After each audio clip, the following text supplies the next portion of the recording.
So there's a payment shock coming to most Canadians with a mortgage, and by 2026, $400 billion worth of mortgages are set to renew.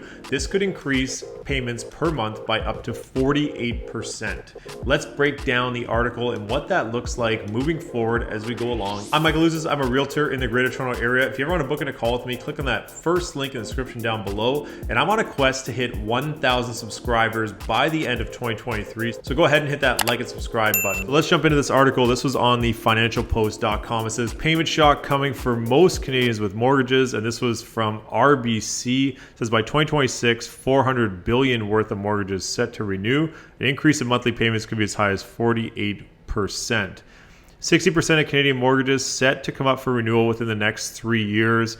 Homeowners will be facing a payment shock unless interest rates come down by a significant way, according to Royal Bank of Canada. By 2026, $400 billion worth of mortgages are set to renew, a figure that includes a large portion of so-called negatively amortizing loans. The increase in monthly payments could be as high as 48% on a weighted average basis. And this is from RBC Capital Markets analyst Marco Mihalik. This is from RBC Capital Markets, and this was from a report on October the 30th. They also went on to predict lower but still significant payment shocks of 32% next year, when more than $186 billion worth of mortgages are set to renew, and 33% in 2025, when about $315 billion of home loans will come up for renewal. Here's what the chart looks like, and this is from Bloomberg. It says a wave of Canadian mortgages set to renew, and you can see the amount of mortgages up for renewal, with the highest number coming in 2026.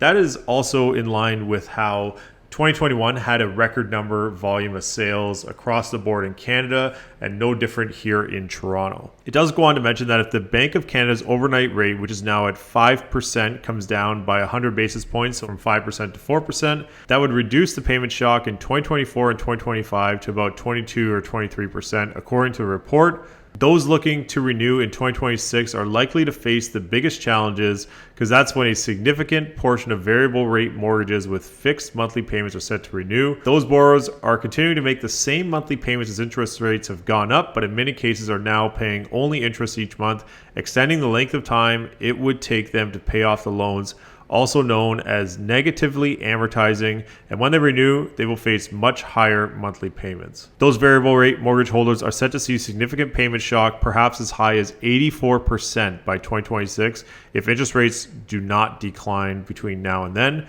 Interest rates would need to decline significantly to save this cohort. The last piece of this article says lenders are working with clients to get them to increase their monthly payments now, make lump sum payments, extend the length of their loans, or switch from variable rate mortgages to fixed rate loans. So in Canada, we do have multiple types of mortgages available. And even though I'm not a mortgage broker, I do know that there are fixed rate mortgages, variable rate mortgages where the payment moves every time the Bank of Canada makes an announcement, and static payment variable rate mortgages. And that's where the payment doesn't go up or down, even though the Bank of Canada makes an announcement. The only difference is that more goes towards your principal and less towards the interest, or vice versa. So if rates go higher, then the interest rate payment side goes up and the principal payment goes down. And that's what this article is referring to at the end, where those with the static payment variable rate mortgages might see a payment increase as high as 84%, because they have only really been paying the interest. So that was the RBC Capital Markets prediction that was posted on Bloomberg and on the Financial Post. And I'd love to hear your thoughts on what you think that's going to do for the Toronto real estate market.